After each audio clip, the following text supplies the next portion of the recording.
breaking down every game, every day in Major League Baseball. This is the Baseball Betting Show. Here is your host, Greg Peterson. Hey, former Philly Low, welcome to lovely Las Vegas for the Baseball Betting Show with myself, Greg Peterson, now part of the VSiN Family Podcast. We've got an excellent podcast for you as we're going to be joined in segment number 2 by one of our good friends, Rob Donaldson, who does such great work with the show/podcast, Rob's Best Bets. We're going to be chatting with him about the teams that might be buyers and sellers at the trade deadline, how he deciphers this, how he plays these next few days in baseball with so many guys likely being on the move, and then we will take a look at the games that we've got for Tuesday in the final segment. Going to get you guys picks and analysis on every game on the betting board for this Baseball Tuesday as we touch them all. If you have a question, comment, segment idea, what have you for this podcast, you do have one of two ways we offer those in. First one is my Twitter/X timeline at gunit_81. Keep in mind, there's the name does not matter, so as per usual, please do send these into the timeline. And the other way is find an Apple Podcast review. If you rate this podcast 5 stars, it is very much appreciated. And then from there, you're able to fire in whatever you'd like to hear on this podcast via the 5-star review. While I did not get in any Twitter/X questions today, everything is powered by EdgeBoost. EdgeBoost is making sure that bettors are able to have access to their funds whenever and wherever they want. You earn cashback rewards as you utilize EdgeBoost, and when you go to edgeboost.bet, put in that promo code of Greg, G-R-E-G. That gets you a $1 for $1 match on your first deposit up to $25. Now let's take a look back at everything that we saw in baseball on Monday. Try to find some trends and try to get to know these teams a little bit better. Games from yesterday is Greg buzzing about. Here is the rowdy recap. The top under team in all of baseball is now the Cincinnati Reds, and well, Cincinnati, they were on to a loss against the LA Dodgers. This by a count of 5-2. As for Yoshinobu Yamamoto, a pretty solid start here for the Dodgers. 9 punch-outs, allows 1 run in 7 innings. Blake Trinan, fresh off the injury list, allows a run in 2/3 of an inning. Jack Dreher out of the bullpen scoreless, and Alex Vesia is scoreless inning. Meanwhile, for Chase Burns, 10 punch-outs in 5 2/3 innings, but did allow the 3 runs. Scott Barlow gives up 2 runs in a third of an inning. Sam Moll, Lyon Richardson, they both give you an out of the bullpen scoreless. Taylor Rogers, 1 1/3 innings scoreless, and Brent Suter, a scoreless innings, as the Reds, they were coming off a sweep of the Rays, so a little bit rough there, not as rough as this. So for the Cleveland Guardians, they were up 5-3 going into the 8th inning against the Colorado Rockies and lost by a count of 8-3 as Hunter Goodman was able to provide a late home run in this game off of Hunter Gaddis, 19th home run season, and Slade Sassoni gives one up as well as Warming Benable, his second home run in the last 2 series and his second career home run as Sassoni gives up 3 runs in 7 innings. From there, Gaddis gives up a home run in his inning. Working Cade Smith, he gives up 4 runs, but only 1 of which was earned, hurt by a pair of errors out there in the field in the 9th inning. And then Tim Aaron, pair of outs out of the bullpen, he could not hold on inherited runners. And for Bradley Blaylock, 6 scoreless innings for the Colorado Rockies. From there, the Rockies bullpen was not great. Seth Alverson gives up a run in an inning. Victor Vodnik a run in an inning. Jake Bird gives up 4 runs, and he does not get a single out as you had Bo Naylor get his 11th home run season off of him. And then you did have Tyler Kinley be able to turn a scoreless inning as well. For the Tampa Bay Rays, they come off a sweep of the Cincinnati Reds, and they take down the New York Yankees. This by a count of 4-2, as for the Rays, Drew Rasmussen, solid start here. 2 runs allowed in 5 innings. Edwin Uceta, 2 scoreless innings. Pete Fairbanks, Garrett Clevenger combined for 2 scoreless as well. For the Rays, they do leave 11 men on base, but they get to Cam Schlittler, who gave up 3 runs in 4 1/3 innings. Walked 4, gave up 7 hits, so he gave up a lot of base runners. From there, the bullpen wasn't too bad, though. Luke Weaver has been regressing quite a bit. 2/3 of an inning, gives up a run. Ian Hamilton and Ben Hedrick, they combine for 2 scoreless innings. DeMille, JT Brubaker both give you a scoreless inning apiece, but not a lot doing for the Yankees at the plate. Not a lot doing for this team at the plate either, as the Arizona Diamondbacks, without Josh Taylor, their offense looks a little bit powerless. They were not nailing the ball. 5-1, the Detroit Tigers get the job done as Troy Milton, he made the Arizona Diamondbacks melt. 7 scoreless innings. Will Vest a scoreless inning, and Tommy Kahnle continues to be rough. He gives up a home run to Alec Thomas, 6th home run season, but Eduardo Rodriguez, not a good start out of him. 5 runs allowed in 6 innings, including a pair of bombs, as you had Andy Ibanez get his 3rd home run season, Dylan Dingler his 9th, and Kendall Graveman, Kyle Bacchus, they're both able to land a scoreless inning for the Snakes. And then you also had the Toronto Blue Jays fall to the Baltimore Orioles, this by a count of 11-4, as for Baltimore, they did a nice job of taking Chris Bassett, hook, line, and sinker. He got 7 outs, and he gave up 6 runs, all of which were earned, including a pair of bombs. As for Baltimore, it was home run number 15 of the season for Cedric Mullins, and you were able to get home run number 3 for Kobe Mayo. A little bit later on, Justin Brule gives one up to Colton Kelser, 9th home run season, and Ramon Laureano, 15th home run season. For Laureano, he goes deep off Brett Brandon Little, he came up very little, gave up 4 runs in the third of inning. Mason Fluharty, 5 outs of the bullpen scoreless. Same for Tommy Nance, but Justin Brewer gives up a home run in his inning of work. Braden Fisher, 8 scoreless inning, and for Toronto, a pair of home runs off of Zach Eflin. Vlad Guerrero Jr., 15th home run season. Nathaniel Luke's 8th home run season, and Zach Eflin also threw a ball right down the middle of the plate that they called a ball. That was very interesting, to say the least, if you saw that on social media. Bullpen was great for the Orioles, by the way. Corbin Martin, 5 outs of the bullpen scoreless. Colin Selby, Grant Wolfram, Kyle Stout, all in the scoreless inning for Eflin. He was pretty Eflin awful. He gives up 4 runs in 4 1/3 innings. You had the Atlanta Braves be able to take it to the Kansas City Royals, this by a count of 10-7. Rich Hill, who's 45 years old, well, he looked like a 45-year-old out there, walked 6, gave up 4 runs in 4 innings to 2 home runs. He's honestly lucky that the damage wasn't worse, as Marcell Ozuna got a home run off of him, 14th home run of the season, and Ronald Acuna Jr. is 14th. Austin Riley a little bit later on off of Sammy Long, his 15th home run of the campaign. Long gives up that home run in 1 1/3 innings, and then Stephen Cruz, 4 runs allowed in 1 1/3 innings. Jonathan Bolin, he gives up a run in an inning. Taylor Clark, 4 outs out of the bullpen scoreless, and welcome into Kansas City, Randall Grichuk, 8th home run of the campaign. That comes off of Dylan Lee after Spencer Strider. He gave up 2 runs over the course of 5 innings. Lee gives up that home run in his inning of work. Pierce Johnson, Raciel Iglesias, both on the scoreless inning. Despo Hernandez gives up a run in an inning, and Rafael Montero looked more like Rafael Montero. Both 3 runs allowed. He did not get a single out of the bullpen in. For the Boston Red Sox, after a long rain delay, they were up 4-3 going into the 9th inning. You had a long rain delay. They blow it against the Minnesota Twins, 5-4 the final, as Richard Fitz, not a lot of length, but wasn't awful. He gives up 2 runs over the course of 4 innings. Did give up a home run to Mr. Kiersey Jr., as Deshaun Kiersey Jr. gets his 2nd home run of the campaign. You had a run given up in 1 1/3 innings by Chris Murphy, Oriel Colo, Brendan Bernardino, pair of outs out of the bullpen scoreless. Greg Weiser, 1 1/3 innings scoreless, and then Jordan Nix in the 9th inning gives up the RBI single to Brooks Lee that ends the game as he loaded up the bases with no outs, and Alex Bregman does go deep off of Simeon Woods Richardson, his 14th home run season. Richardson, he gives up 3 runs in 4 2/3 innings. From there, Justin Topa, 4 outs out of the bullpen scoreless. Griffin Jacks, Brock and Roll Stewart, both on the scoreless inning. Yohan Rodon does give up a run in an inning, but the team is able to bail him out. For the Walker Texas Rangers, they have been one of the hottest teams in all of baseball, but they're cooled down by the Angels, 6-4 the final. For Jacob deGrom, he gives up more than 3 runs for the first time since early April, I believe April 6th.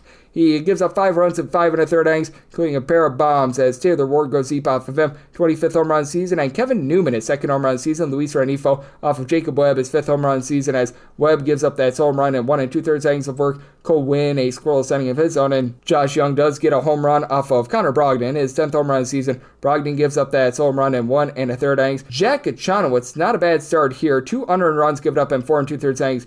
Command wasn't great. He had 6 walks, but managed to get out of it. Kenley Jansen, 4 outs out of the bullpen scoreless. Ryan Zephyrion, he goes 1 1/3 innings, allowing a run, and Jose Quiada was able to give you an out of the bullpen scoreless. Houston Astros continue to slump, 4 straight losses at home. They fell to the Washington Nationals 2-1 as Brad Lord looked like the Lord of giving you good starts. 1 run allowed in 5 1/3 innings. Connor Pilkington, pair of outs out of the bullpen scoreless, and Luis Garcia, Jose Ferrer, Kyle Finnegan, all lend a scoreless inning, and Riley Adams does go deep off of Mr. Brian King, 6th home run of the campaign, as Framber Valdez, a great start. 12 punch-outs, allowed 1 run in 6 innings. King gives up that home run in his inning work. Brian Abreu, Josh Hader, both lend a scoreless inning, but nothing doing for the Houston Astros at the plate. The top over team in all of baseball entering into Monday was the Seattle Mariners. Do have to have this posted up by midnight Pacific, 3 o'clock a.m. Eastern. Currently, they're up by a count of 3-1 on the Athletics. That's going into the 9th inning as Luis Castillo, a really good start. He allows 1 run in 7 innings. Gabe Speier, Matt Brash combined for a scoreless inning, and welcome into town Josh Naylor, 12th home run season. That comes off of J.P. Sears. Was not long for this game. Gives up 3 runs to which were earned in 4 1/3 innings.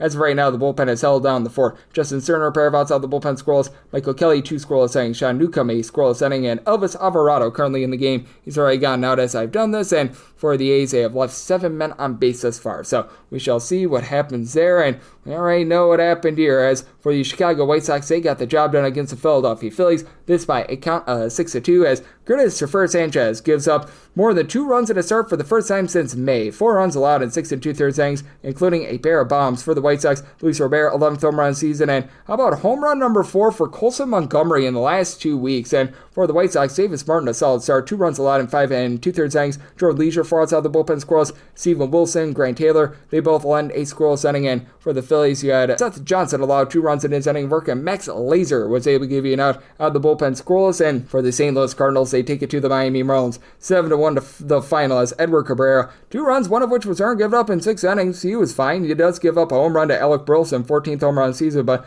Andre 3000 Palante, he gives up 1 hit in 7 scoreless innings. Matt Savanson gives up a run in an inning of work, but you had Steven Matz land a scoreless inning, and the Miami Marlins bullpen really regrets here. Lake Picard, 1 2/3 innings, allows a run, but Josh Simpson, he gives up 4 runs, 3 of which were earned, and only went a third of an inning, so that was a little bit brutal for them. And for the Milwaukee Brewers, and perhaps the game of the night, they take it to the Cubs by a count of 8-4. Didn't start well for the Brewers. They get down 3-0 in the first inning, as for the Cubbies, they were able to jump all aboard Mr. Jacob Misiorowski. He only lasts 4 innings, giving up 3 runs, but bullpen had his back. DL turned up Hall, Nick Mears, and Ebner Uribe lend a scoreless inning. He did have Grant Anderson give up a run in a third of an inning, but Jared Koenig pair of outside the bullpen scoreless, and then you had Trevor McGill and Craig Yoho combined for a scoreless inning, and for the Brewers, they had a trio of bombs, as for Matthew Boyd, he gives one up to Andrew Vaughn, 9th home run season, Ryan Presley to Sal Frelick, 8th home run season, then Chris Flexen is flexing on his ERA, gives it up to Christian Yelich, his 20th home run season for Boyd, 5 runs allowed in 5 innings. Ryan Presley gives up a solo home run in his inning of work, and Chris Flexen, 2 runs allowed in his 2 innings, including that home run to Mr. Christian Yelich. So, not so savory there, doing this as we still have this game out in the balance, but right now the Slam Diego Padres are up by a count of 6-5 in the 8th inning on the Mets, as I have to have this up by midnight Pacific, 3 o'clock a.m. Eastern. That's why we're recording this a little bit in advance. For the Mets, you did have Mark Vientos get a grand slam off of Dylan Cease, his 7th home run season, as Cease continues to be miserable. 4 2/3 innings, walked 5, gave up 5 runs, including that slam, but the Padres, who have the number 1 bullpen ERA in the big leagues, they've held down the 4th to this point. David Morgan and Andre Motojon, they combined for 2 scoreless innings. Jeremiah Estrada, and out of the bullpen scoreless, as of right now, Jason Adam has given you 1 out of the bullpen as well. And for the Padres, Luis Arias was able to go deep off of 1. Frankie Montas, 6th home run season. Montas gives up 5 runs in 4 1/3 innings. Oscar Brazoban gives up a run in 2/3 of an inning. As of right now, Rico Garcia has given you 2 scoreless innings, so we shall see what happens there. And the Pittsburgh Pirates walk the plank. They go on the road. They take down the San Francisco Giants by a count of 6-5, as Mitch Keller, not long for this game, he gives up 3 runs in 2 innings. They might be looking to trade him, so that's probably why you had the piecemeal game, as Isaac Madsen, Dennis Santana both give you a scoreless inning. David Benar in the 9th inning managed to not poop the Benar. He does give up a run in his inning, but manages to get the save. You don't mess with the Yohan Ramirez, 2 1/3 innings scoreless, and Genesis Cabrera, 5 outs of the bullpen. He allows a run, and for the Pirates, they now have a 4th member of the team with over 4 home runs this season, Nick Gonzalez. He gets home run number 5 of the campaign. That comes off of the young gun starter in Carson Weisenhunt, who in his first career start gives up 4 runs over the course of 5 innings. From there, you had 3 innings of long relief out of Carson Seymour. He does give up 2 runs, including a home run, that one coming off of Andrew McCutchen, 10th home run of the season, and Emilio Duvall, a scoreless inning, but for the Giants, a strand 12 men on base, so that was a little bit less than amazing for them. And what has been amazing has been taking a look at this great game of baseball this season, and if you've been doing nothing but betting the underdogs recently, you've been managing really, really well, as right now, if you do have the results holding that we've got right now in Major League Baseball, you're looking at favorites going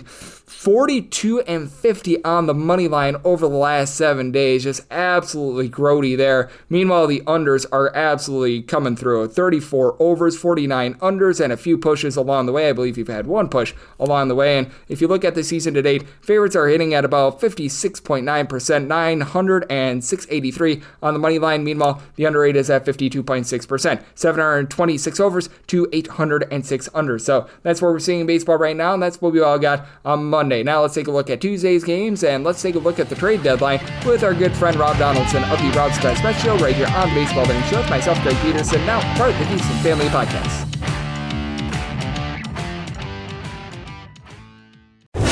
Breaking down every game, every day in Major League Baseball. This is the Baseball Betting Show. Here is your host, Greg Peterson. And we're back here in lovely Las Vegas for the Baseball Betting Show with myself, Greg Peterson, now part of the VSiN Family Podcast. It's always great to be joined by this man, as Rob Donaldson does great work breaking down this great game of baseball over at the Rob's Best Bet Show, does some work over at Underdog Fantasy, does some great work just being able to evaluate baseball and college basketball all throughout the year. You're able to follow him on the old Twitter/X at RobDFB altogether. And Rob, it's always a pleasure, my friend. Thank you so much. Yeah, thank you for having me on, Greg. And we're talking right now in sort of a beautiful time in baseball, or a chaotic time, if you will, because we have these rosters here in front of us today, and by tomorrow at noon, they could just be gone. And within a week, we don't even know what's happening. So it's a really fun time for baseball, but also a very chaotic time if you're on the betting side. Yep, it certainly is, but you know what? It is a lot of fun to be able to dive in on. And just how do you handicap these next few days with a lot of TBD rosters, with guys that might be on the move? And there are some teams that they might look the exact same as they do right now, about 48 hours from now, and some teams might look completely different. I would just say, be wary about backing things overnight, in particular if you're trying to back a side where maybe you have a seller on your hands, say the Marlins, the Orioles, the D-backs.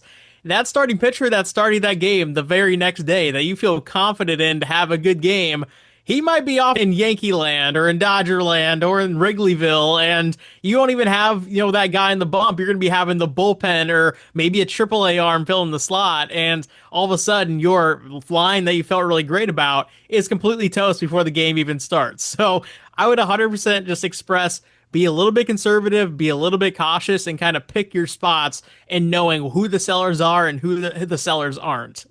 Yep, absolutely. And I do think that we've got ourselves a lot to take a look at moving forward. And when it comes to some of these sellers like the Arizona Diamondbacks, we know are going to be a seller. How do you take a look at a team like that? Because I think that they're in such an interesting series against the Detroit Tigers, where you have to figure that Brandon Pfaadt is not going to get moved. But I saw the lineup that they were throwing out there on Monday. Clearly was not their A-plus lineup, and I think that they're going to be one of the most fascinating teams to gauge over the next few days. Yeah, and the interesting thing with the Diamondbacks, and this isn't always the case for every single team that sells, but some teams are going to sell their lineup. Some teams are going to sell their rotation, maybe their bullpen. It's going to be, one or the other. With the D-backs, with the Orioles, you kind of have unique scenarios or unique situations with those teams where a lot of dudes are on the table, and this lineup, this roster, this pitching staff is going to look very different here in the next 4 days or so. And for that reason, I really like backing unders in those spots because I think the bats actually suffer more than a lineup when you remove a player from either the pitching staff or the lineup. And also on those side of things, maybe just back the other team on run lines or laddered run lines, because what happens sometimes, especially when you are replacing a starter, for example, all of a sudden things can kind of go haywire and snowball on these teams. And what we've kind of seen from the D-backs recently is the offense, with all these things looming and with all these trades happening, has really suffered in the short term. Yep, it certainly has, and that's going to be certainly one team to be watching out for. And then there are a lot of fringe teams out there, like the Cleveland Guardians, I think, are a prime example. It was going to be the Texas Rangers, but they've gotten hot there. Certainly not going to be selling at the trade deadline. But how do you take a look at some of these, shall we say, wishy-washy, mismatched sort of teams that they are right there on the bubble? Because it feels like there are more of them than ever before. Yeah, the Rangers, the Rays, the Guardians, heck, the Royals even made a move for a guy this past week. And I think with those teams that are going to be tentative buyers, tentative sellers, or teams just that sit on their hands completely, I could totally see a team like the Giants being a team that just does nothing.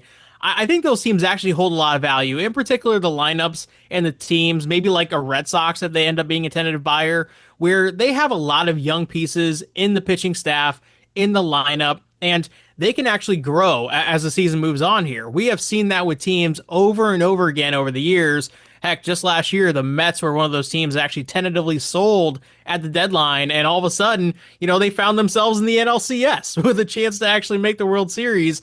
And so sometimes with those teams, I think there's actually a lot of betting value. And, sometimes with the buying teams that end up adding near the deadline, you might actually want to sell on them because maybe they just added the wrong pieces. Maybe nothing's really gelling, or maybe they didn't fix what actually truly ailed them. And I think that's just something you really want to monitor with all these moves that might be going on here. Yep, absolutely. It is going to be chaotic. It is going to be wild, and that's why we love it. And that's why we've got Rob Donaldson aboard. He does a great job of deciphering it all. He joins me right here on the Baseball Betting Show. And Rob, when it comes to the Tuesday card, obviously it's a little bit murky, and it's hard to break down the double dip between the Orioles and the Jays. There's any guess as to what we're going to be getting there, but this one is a little bit more set in stone. The Cubs and the Brewers, because even if they trade for someone, they're not going to be available for this game. Quinn Priester going against Colin Ray, and the Brewers are about minus 110 to minus 120 favorites. How do you take a look at this one with a Cubs team that is throwing out their guy in Ray that pitches to a lot of contact? Same for Priester, but for Colin Ray, he actually pitched for the Brewers last year, and I think that's going to be interesting to see how he does against his former team. Yeah, we're seeing kind of the Brewers pitching factory of taking no-name dudes or guys who they just acquired for, a little bit of chump change to a bigger ball club in action against each other here with Colin Ray and Quinn Priester. And, the interesting thing about both these guys is for the past 2 years, and honestly for Quinn Priester, his entire career, I've been waiting for negative regression, and for the most part with Quinn Priester, he's had rougher seasons, and Colin Ray has kind of danced around this ERA line of allowing 3 to 4 runs per start almost every time he takes a bump, but now he's having an up year, and so when you are looking at this game in particular and adding in the factor that this definitely matters before the division standings, rather, I do think that both guys are going to sort of show their true colors in terms of that hard hit department, especially when you have a lineup like the Cubs, which is rock solid. And for that reason, I look at that over of 8.5 for the full game or 4.5 through the first 5. And I think both of those are really, really viable in that game there. Yep, I do think so as well, and I think that that is going to be one of the most interesting games to take a look at. Certainly, two teams are battling it out for that division, so we've got a great one out there. And then I think that this is interesting, looking at Justin Verlander, who finally got his first win of the season, going against the Pirates bunch that's averaging less than 3 runs per game. Right now, that total is 8, with the Giants are about -150, -160 favorites, with it being Bailey Falter on the flip side. How do you take a look at a game like this where the Pirates might still have some pieces, and even with their full allotment of pieces, they just have not been able to hit this year? Yeah, and Bailey Falter's an interesting case where he's had a lot of rocky roads over his young career so far, and the first half to his season was stellar. He was pitching low hard hit contact rates, he was getting double play balls, he was actually striking out a fair number of batters, and in the second half, his first start back, he ran into some trouble, and so I think against the Giants, that can potentially level out where he can get back on track. This is not a great hitting lineup, and the guys that they do have in this lineup that are hitting the ball well are hitting from the left side of the plate more so than not. And for that reason, I actually think of this as going to be a little bit of a sneaky under. I don't think either offense is going to produce at a very high level, and I think we can kind of take advantage of this bad narrative that surrounds Justin Verlander right now and hope that he just goes out there and at least gives us maybe a quality outing of 5 or 6 innings, 3 earned or less runs, and I think that's totally doable within the full scope of this game.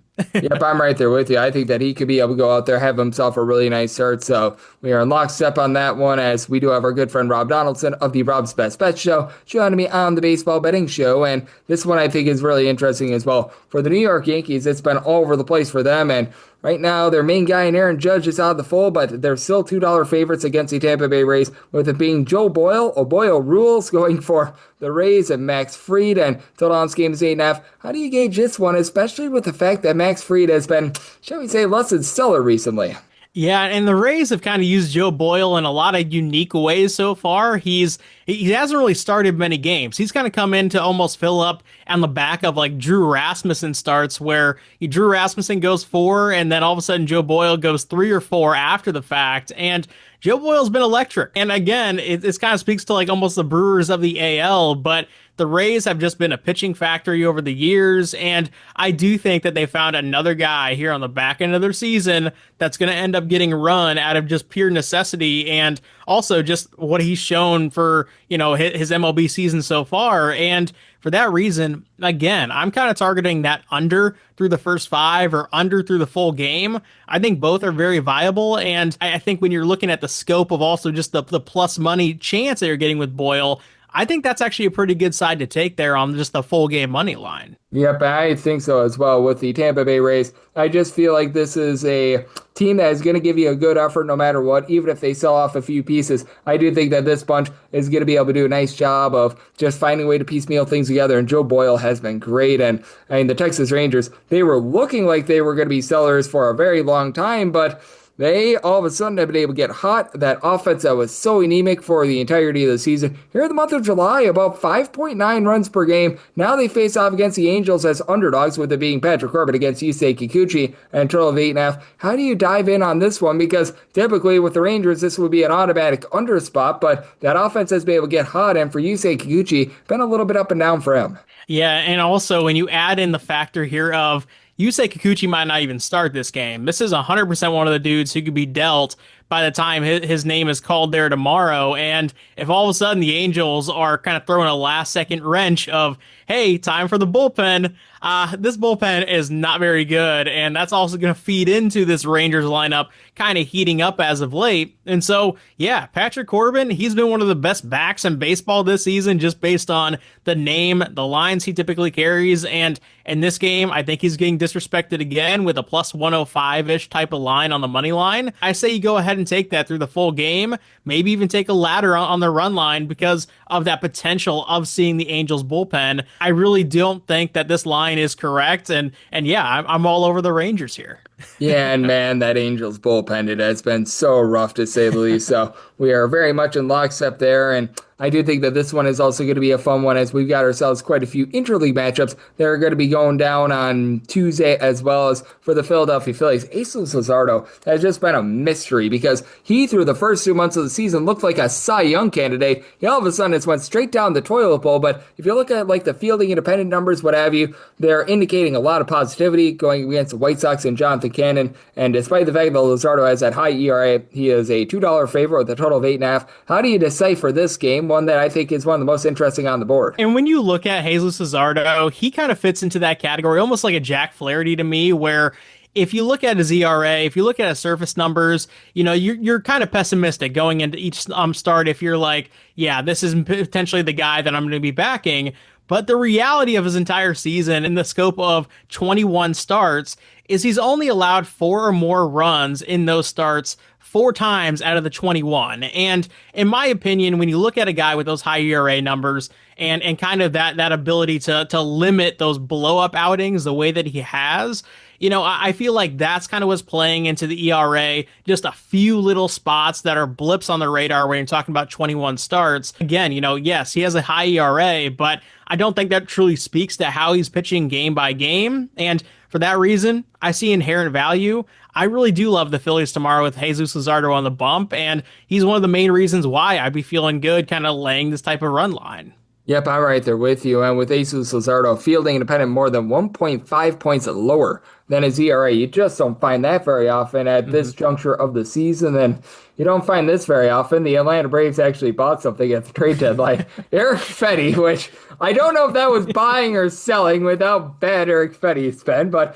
he faces off against the Kansas City Royals. It's Seth Lugo, and right now Lugo and the Royals are about a minus 120 to a minus 125 favorite, total of 9.5. What do you make out of this one? Because Fetty has been awful recently, but the Royals are also generating 3 runs per game at home, and the 9.5 total, even with how bad Fetty has been, just seems too high. You know, this is one of those interesting ones because Seth Lugo has also found his name in a lot of these trade discussions, and I think that might just be fodder that, hey, let's kind of see what we can get, but it's not like a true, hey, this guy is definitely going to be moved sort of situation. And from that standpoint, I kind of am right there with you when, you know, you're talking about this total of going under. But if all of a sudden Seth Lugo's trade names heat up by before games start, all of a sudden, maybe I'm looking at that over. It just kind of depends also on how the Royals come out of Monday here in terms of their bullpen's freshness. And that's just one of those things that you got to be monitoring. And that's why sometimes placing these bets overnight when you have teams like this isn't always the most wise decision in the world. Yep, and then we've got another guy whose name has been thrown out there a lot. I'm not quite sure why, because he's having a bad year. Sandy Alcantara and the Miami Marlins facing off against the Cardinals and Sonny Gray. And right now with the Cardinals, they're about minus 160 to minus 170 favorites. And with Miami, I'm willing to back them in the spot. And this is one of those situations where if Alcantara gets moved and he doesn't make the start, it honestly is not too big of a downgrade with the way that he's pitched this year. I 100% agree with you, and I think people are falling for this trap of what he just did against the Padres because he went 7 innings pitched, he gave up 0 earned runs, only 4 hits, and it looked like vintage Sandy Alcantara that won the NL Cy Young, and I'm saying we got to pump the brakes a little bit. He's got to show us more than one of those types of starts. For that reason, I actually look at how Sonny Gray has pitched as of late, and again, you have 2 big names that I think a lot of people feel comfortable backing the unders for and feel like, hey, any one of these guys can go out there and sort of dictate the game. Well, that has just flat out not been the case. And The Marlins are hitting well. The Cardinals are hitting well against righties. And I feel like we have a mixture here of a perfect first 5 over for 2 big name pitchers that haven't really been living up to that big name billing. Yep, I am right there with you on that over. I took the full game over personally, so we are in agreement. And is there anything else that you're going to be taking a look at on this very interesting Baseball Tuesday where we might see quite a few names get moved, and we actually have 16 games in total? When you look at that last game of the night with Seattle and the Athletics out of Sacramento, I don't even know what to call them anymore at this point, but the A's and Mariners are a very interesting game because Luis Severino is another one of those dudes who has literally come out in the media and said, "Get me out of here. I want to be gone at the deadline." And so I don't know if he's going to be making this start. And again, the A's are kind of one of those teams where, yeah, if Sevy starts, I bet the Mariners still put up runs. But if he doesn't start, this could be like a 10-run explosion through the first 5 innings. That's how bad the A's are and sort of filling those long innings. We've seen it with Jacob Lopez kind of going through these short starts time and time again this season. And for that reason, the over a 5.5 through the first 5, it's a crazy high number, but I think it's a justifiable one because both lineups can hit well. Sacramento has been a hitter's haven, and I feel like there could be 8 runs through the first 3 frames, let alone 5.5 through the first 5. Yep, I am liking the over in this spot as well, as the runs have been flowing like wine out there in Sacramento this season. And what always flows well is all of our chats with you, Rob, because I know that you're doing an amazing job gauging this great game that we all know and love of baseball. You're hard at work as we've got a lot of movement with these rosters. Let the good people at home know it's all on tap for you and how people are able to follow along on social media and other platforms. Well, hey, Greg, we've been doing this for a few years now, just kind of talking through the baseball season, and it's always a blast, and I love this time of year talking with you as well. And, you know, for those who are listening and want to follow my Major League Baseball bets right now, Twitter/X at RobDFB, and also on my YouTube channel, which is just my name, Rob Donaldson. But as always, Greg, I appreciate having me on, man. Always great to be able to have Rob aboard every single time he joins me. He lends such great insights and did so once again today. So big thanks to Rob for joining me on the Baseball Betting Show, now part of the VSiN Family Podcast. And coming next, it is that time of the podcast. I give you picks and analysis on every game on the betting board for this Baseball Tuesday as we touch them all.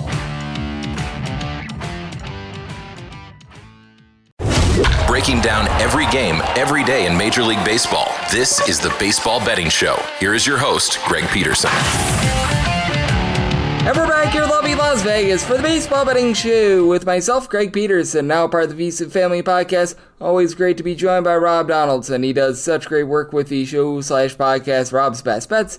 Every single time he joins me, he lends such great insights, and he did so once again today. So big thanks to Mr. Rob for joining me in the last segment. Now it is that time of the podcast. I give you picks and analysis on every game on the betting board for this Baseball Tuesday as we touch them all. If a game is listed on the betting board, Greg has a side and a total on it, so it is time to touch them all. Do note that as per usual, any changes that are made to these plays will be listed up on my Twitter/X feed at gunit_81, and we are going to be going in Las Vegas rotation order. This is where we go with the National League games first, then the American League games, and the Interleague games. Those are going to be at the bottom. That'll keep things all nice, neat, clean, and easy. So how about if we do get things started with 901, 902 on the card? The LA Dodgers are on the road. They're facing off against the Cincinnati Reds. And yes, we're on to Cincinnati. He's on to Nick Lodolo getting the start for them. And Tyler Glass now, he is the starter for the LA Dodgers. And Dodgers are between minus 140 to minus 150 favorites, plus 122 to a plus 127. That number on the Reds, 9 is the total. Over and under both at minus 110. And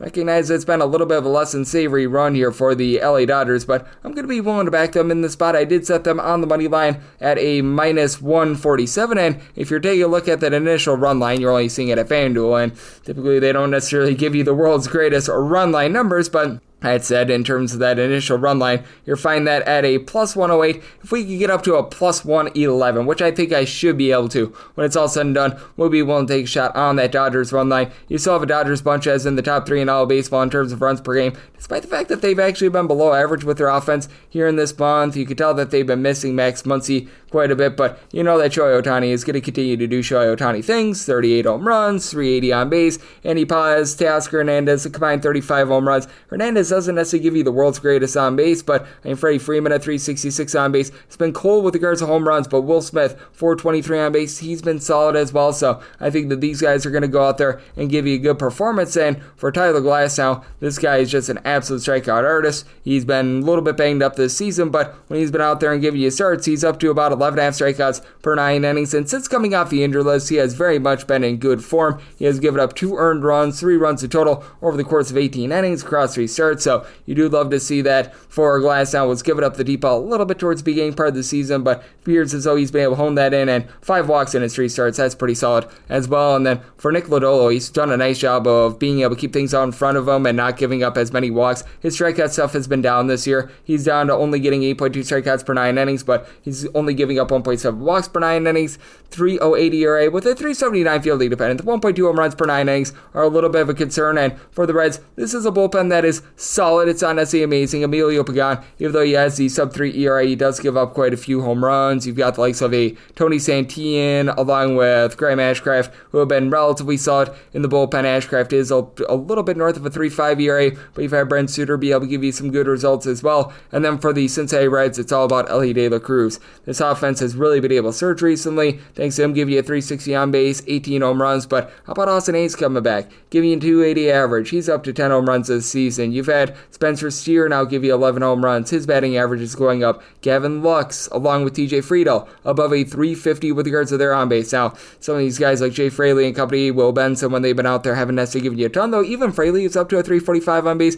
Navoli Marte coming back, being able to give this team about a 280 or so average. That's been big as well. And I do think that for the LA Dodgers, you do have to have some concerns with this bullpen, though. Jack Dreyer has actually been pretty rock solid for them. Sub 350 ERA. Will Klein has actually been able to give you a few okay innings as well. I don't know how long lasting that's going to be. Alex Vesia has been one of the main stalwarts in this bullpen and one of the few guys that hasn't gotten hurt thus far this season, as he's been able to post up an ERA that is below a 3 as well. So it's an interesting spot here. I think the Glasnow lends a really good start to be able to help you out with this total. I semi-told at 8.8. I like the under, and for the Dodgers, most likely going to be a run line play at a plus 112 or higher. 903, 904 on the betting board. The Milwaukee Brewers play OC Chicago Cubs, as you've got Mr. Colin Ray saying nipper parade to another start, and Quinn Priester goes for Milwaukee. Milwaukee, a minus 110 to minus 120 favorite, between even money to minus 102. That number on the Cubs, 8.5 is the total. The over is minus 120, and the under is even. And with the Brew Crew, I did make them a small favorite in this one. I set them at a minus 116, so right now seeing that minus 110 out there, I'm going to be willing to lay the money line for Priester. He hasn't been some sort of like an amazing strikeout artist or something like that, but he just does a good job of not beating himself. He does a good job of being able to keep things out in front of him. As for Priester, throughout the season, he's been able to work on his walks, as right now for the Brewers, he's posting up a 328 ERA. Fielding dependent, it's more around a 384, and he's up to about 3 walks, 1 home run allowed per 9 innings, but he's getting about 7.5 strikeouts per 9 innings, and for Priester, 2 walks or fewer allowed in each out of his last 5 starts, so that's been a dramatic improvement from his rookie season when he came in with the Pirates and was giving up 5 walks per 9 innings. And for Colin Ray, he actually was a Milwaukee Brewer at this time last season, so he's got a lot of familiarity here, but he's just given up a little bit too much hard contact. Only about 2.4 walks per 9 innings, but he doesn't have a lot of deception. 6.4 strikeouts, 1.7 home runs per 9 innings, so he's got a 4.06 ERA. That is backed up by a 4.96 fielding dependent. And for the Chicago Cubs, we're starting to see a little bit of regression with the bullpen. Meanwhile, the Milwaukee Brewers are progressing with their bullpen. For the Brewers, Nick Mears, Trevor McGill, Abner Uribe, Aaron Ashby, these guys give you a 3 ERA or better, have really been able to come through for the team. That's a big reason why they are number 4 in the big leagues in terms of bullpen ERA since June 1st. Meanwhile, the Cubs are 18th in the big leagues in terms of bullpen ERA since June 1st. Now, you do have a lot of guys overall for the season that are still posting up sub-3 ERAs. Ryan Brazier, Daniel Palencia, Drew Pomerantz, guys like this, but I mean, we are starting to see some of these guys playing a little bit more to, well, they have throughout their entire career. And for the Cubs, this is a lineup that does a great job of being matched. Top 3 team in the big leagues in terms of runs per game. Say Suzuki, Pico Armstrong, 26 plus home runs apiece. You've got so many guys that find a way to be able to move the line, get on base. Michael Busch, along with Kyle Tucker, Carson Kelly, all above at least a 360 on base. I'll give you at least 13 home runs, with getting 20 out of Michael Busch, and Nico Horner hitting a 290 to be able to turn those home runs into 2-run shots, 3-run shots have been big. And for the Brewers, it's been really striking to take a look at their home and road splits with their offense. As for the Brewers, when they're at home, they're only averaging about 4.1 runs per game. On the road, they're actually averaging closer to about 5.4 runs per contest. And you only have 3 guys on the roster with above 7 home runs. That's Christian Yelich, Jackson Chourio, and Rhys Hoskins. And Hoskins has been a little bit banged up recently, but you also have these 2 guys along with the currently injured Sal Frelick and Bryce Terang, all supplying you with at least 15 stolen bases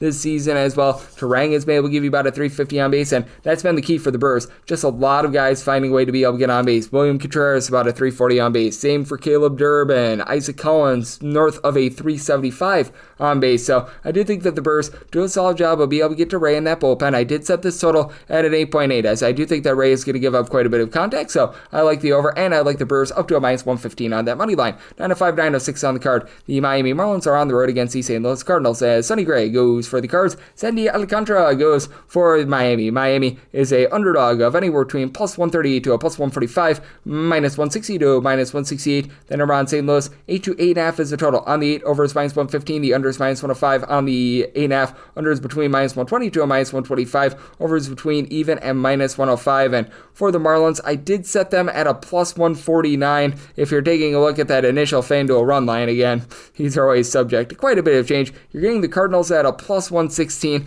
I would need more like a plus 138. If you're looking to get a run half with Miami, you're actually finding that more around about a minus 138. And I mean, if I could get like a minus 135 to get a run half with the Miami Marlins, I actually would be willing to take that. I would need at least plus 150 on the money line. It's a little bit hard to trust in Sandy Alcantara these days. He has just been absolutely terrible this year. Now, if you look at the underlying numbers, if you take a look at the fielding dependent, he should be doing for some positivity. As for Mr. Sandy Alcantara, 6.66 ERA, you got to get off of that number. That's just a bad number in general, but in a 447 fielding dependent, he's getting about 6.7 strikeouts per 9 innings. He's only given up 1.1 home run per 9 innings, but the walks have been an issue for him, and he's been able to hone that in recently. A combined 5 walks allowed in his last 5 starts, so you do like to see that. And for Sonny Gray, he has just been a completely different pitcher when he's been at home rather than away from home. Overall for the season, Gray, 10 strikeouts and 1.1 home runs allowed per 9 innings, a 4.33 ERA with a 3.02 fielding dependent, but has also given up 14 earned runs, 16 in total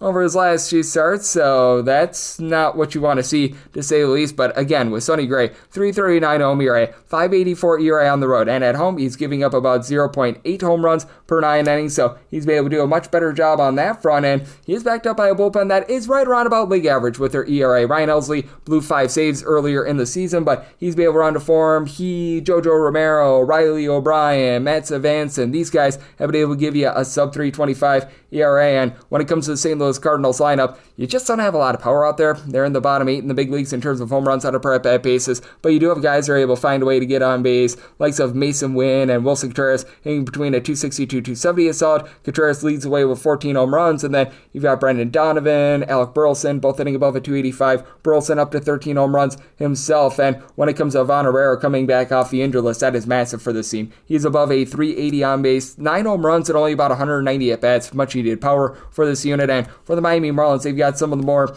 interesting home and road splits that you're going to find in all baseball in terms of their offense. They're much like the Milwaukee Brewers, a light form of them. As for the Miami Marlins, they're actually dead last in the National League in runs per game at home with about 3.66 runs per game and closer to about 4.9 runs per game away from home, with Kyle Stowers just absolutely supplying boom for this team. 23 home runs and a 380 on base. He has been magnificent. And then you've got Augustin Ramirez up to 15 bombs. He's only been hitting about a 240 or so, and you've got a lot of guys hitting between about a 242, 250. Connor Norby, Otto Lopez, Augustin Ramirez, Javier Sonja, guys like this, but Xavier Edwards at the top of the lineup is hitting darn near 300. He's been able to do a nice job in terms of swiping some bags. You've had a little bit of a hit or miss season thus far. I have Dave Myers, he's down hitting about a 260, but he's able to hit for a little bit of average as well. So I do think that for the Miami Marlins, they are going to be able to get to Sonny Gray a bit here. I did sell my total at an 8.8, so I do like the over. And like I said, if I had to play this right now, I would take a run half with Miami. I would need at least a plus 150 with the money money line, but in some form or capacity, whether that be getting run at or whether that be the money line in on Miami, and I'm going to be taking a look at that total over 907, 908 on the card. The New York Mets are on the road against the San Diego Padres. Ryan Berger goes for the Pods, and Sean Manaea goes for the Metropolitans, and the Mets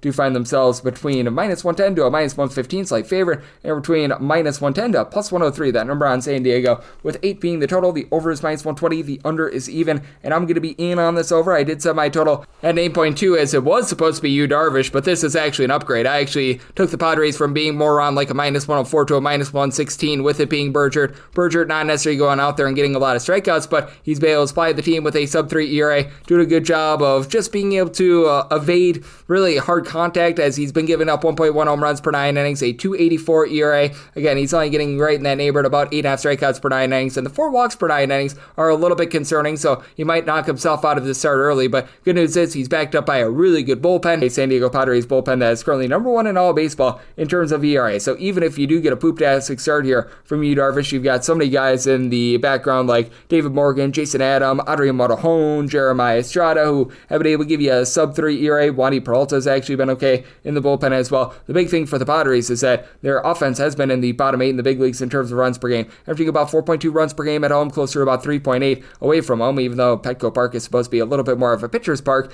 Gavin Sheets, Fernando Tatis Jr., Manny Machado, lone 3 guys on the roster with above 8 home runs this season. Machado and Tatis have combined 36 bombs, and you've been able to get a 360 on base or better out of both of those guys, so that's been rock solid. You've got Luis Reyes, who's now hitting at 290, so he's starting to find it. The entire catcher spot is hitting below 200, though. That's been an issue, and I mean, they thought that Jason Hayward was going to be able to give the team something. It was not the case. They had to DFA him, and for the Mets, it's right now a very top-heavy lineup. You've got a quartet of different guys who are right now supplying you with at least 19 home runs. Brandon Nimmo, Pete Alonso, Juan Soto, and Francisco Lindor. And Lindor has been dealing with a little bit of injury ever since he suffered that injury earlier in the season. Hasn't necessarily quite been himself, but you've obviously got a guy in Soto who's able to give you a 387 on base. But then you've got Jeff McNeil, who's been solid, 350 on base. He's able to give you a little bit of power, but likes of Mark Vientos, Tyrone Taylor, the catcher spot, only at 227 or lower. That's been a bit of an issue for the Mets. It is a bullpen that's been really regressing as well. They started out the year so strong, but then you had Jose Buto go on the injured list. He's come back, and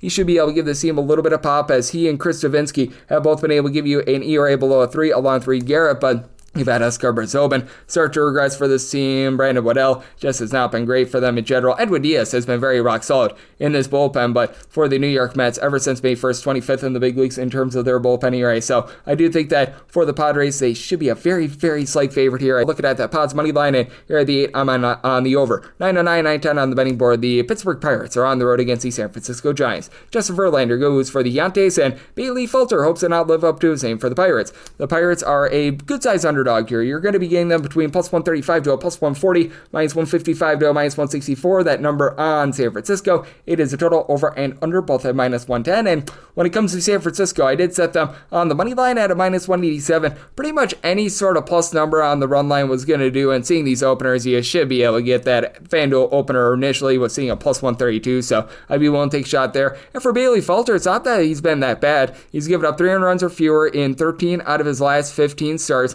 Now, he is doing for quite a bit of regression. This is not a guy that is getting a lot of strikeouts. He's only getting about 6 strikeouts per 9 innings, 2.9 walks, 1.3 home runs allowed per 9 innings, so he's not necessarily lighting the world on fire. And Justin Verlander, in this advanced form of him, his older form, he's not necessarily doing a great job there either. For Mr. Verlander, 7.5 strikeouts and 3.5 walks per 9 innings, but he's performed better than what you'd think for a guy with 1 win and 8 losses. He's given up 1.1 home runs per 9 innings, 432 field independence, so I do think that there's positivity for him, especially when you go up against a Pittsburgh Pirates lineup that is currently dead sinking last in the big leagues in terms of runs per game. They entered into Monday averaging 2.84 runs per game away from home. Yeah, that is not going to cut it, and what else is not going to cut it is the lack of power that you've got for this Pittsburgh Pirates lineup, as you've got 3 guys on the roster with about 4 home runs. Andrew McCutchen, Oneil Cruz, Brian Reynolds, and you've had Cruz be able to give you 17 home runs to be able to lead the way, but he is one of many, many guys that are hitting below a 220 .225 on this team. Henry Davis, Jared Trollo,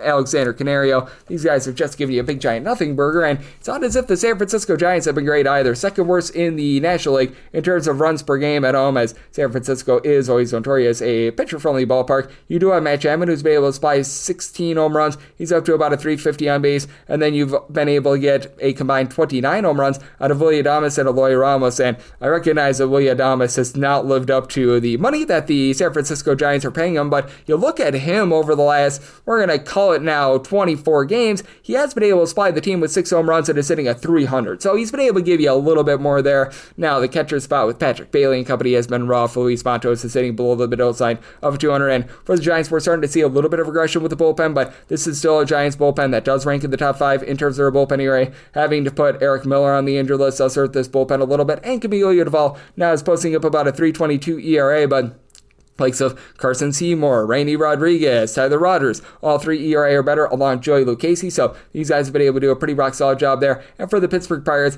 this is a pretty respectable, about league average bullpen. David Bednar is now giving you below a 250 ERA. He's rounded into form after his rough start to the season. Dennis Santana has been below a 2 ERA pretty much all season long. Brashton, Ashcraft, Isaac Manson, these guys have gotten the job done. The long guys like Carmen Mlodzinski and company have been a little bit rough, but overall I do take a look at this spot, and I do think that the Giants should be a sizable favorite. I'm willing to take pretty much any sort of plus number on the run line with them, and set my total at 7.4, so seeing that 8, I'm going to be in on the under. Now we've got a double dip here, and this is going to be a fascinating one. 9-11, 9-12, and 9-13, 9-14 on the betting board. It is the Toronto Blue Jays, and they are going to be on the road facing off against the Baltimore Orioles. Game number 1 is Eric Lauer going for Toronto, and one Mr. Cade Bovich is on the bump for the Orioles. And then game number 2, it is going to be Charlie Morton, who's going to be on the bump for the Orioles. We'll see if he gets moved prior to game number 2 of this double dip. And then it is going to be the young gun pitcher for the Toronto Blue Jays, Adam Macko, who's going to be making his first career start. So we've got ourselves some good, clean family fun here. We'll start with that earliest game of Povich going up against Eric Lauer, and I did set the Blue Jays at a minus 129 on the money line, so we'll be willing to lay up to a minus 128 there, plus 130 or higher.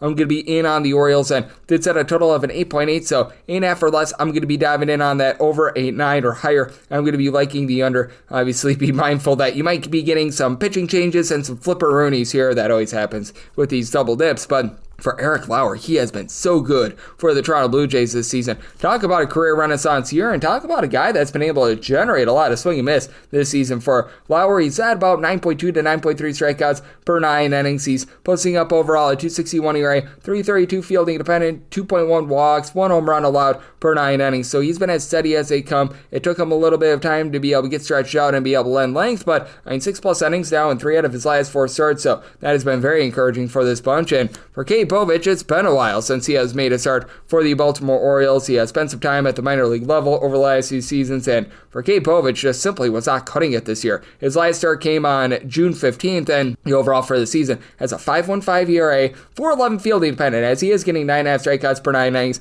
does give up 3.2 walks and nearly 1.5 bombs per 9 innings. I will say this for Mr. Povich, he's actually been able to do a bit of a better job when he has been on the road rather than at home. 3.10 road ERA, 6.81 home ERA, with at home, him giving up over 2 home runs per 9 innings. So that's a big reason why you do want to be fading him here. And for Baltimore, it's been an interesting lineup in general, one that has not been able to hit on the road this far this season. They are actually worse in the American League in terms of runs per game away from home, but they generate about 4.9 runs per game at home. Jordan Westbrook has come off the injured list. He's been hitting above a 250, and he's been able to give you some relatively solid power, as he's been able to give you a home run every about 18 or so at-bats. And then we just have a lot of guys that are right now posting up between, we're going to call it 11 and 14 home runs. Gunnar Henderson, Ramon Laureano, Jackson Holliday, Cedric Mullins, Ryan O'Hearn. With O'Hearn give you a 375 on base. Laureano along with Gunnar Henderson, both hitting at least a 275 as well. So these guys have been relatively productive. You're getting Adley Rushman back off the injured list as well, so we'll see how he is. But I mean, for the Baltimore Orioles, the biggest kryptonite is the bullpen. Bottom 7 in the big leagues in terms of bullpen ERA. Now you've got your main closer in Felix Bautista banged up. That's not great. Seranthony Dominguez has actually been okay in this bullpen. They moved Gregory Soto, which I don't think is any sort of a downgrade for them. And then you've got the likes of like Colin Selby, Grant Wolfram, Yernier Cano, guys that just have not been able to come through for this bullpen. And for the Blue Jays, I recognize that you don't necessarily have that one like killer arm out there, but as a collective, this team has been in the top 8 in terms of their bullpen ERA. Just a lot of guys, they're getting the job done. Braden Fisher, Brandon Little, Uriel Rodriguez, these are all guys posting up a sub 275 ERA. You've had Yimi Garcia be on the injured list, and it's been a rough year for Chad Green, but for the Blue Jays, even though this team has been a little bit more suspect with their offense away from home rather than at home. For Toronto, about 5.35 runs per game at home, closer to about 4.1 runs per game away from home. They've just really been able to round out to form over the last few weeks, and it's all thanks to George Springer, 18 home runs at a 380 on base. And then you've got Lager Jr., Bo Bichette, and Edison Barger, all between 13 and 14 home runs. Guerrero up to about a 400 on base. Bo Bichette has been able to bat at 290, so these guys are coming through. And then don't call his name, Alejandro Kirk is hitting at 300. Ernie Clement is doing a nice job moving the line. So I do think that the Blue Jays here should be a nice size favorite. We'll go to a minus 128 there, plus 130 or higher. Looking at the O's, and then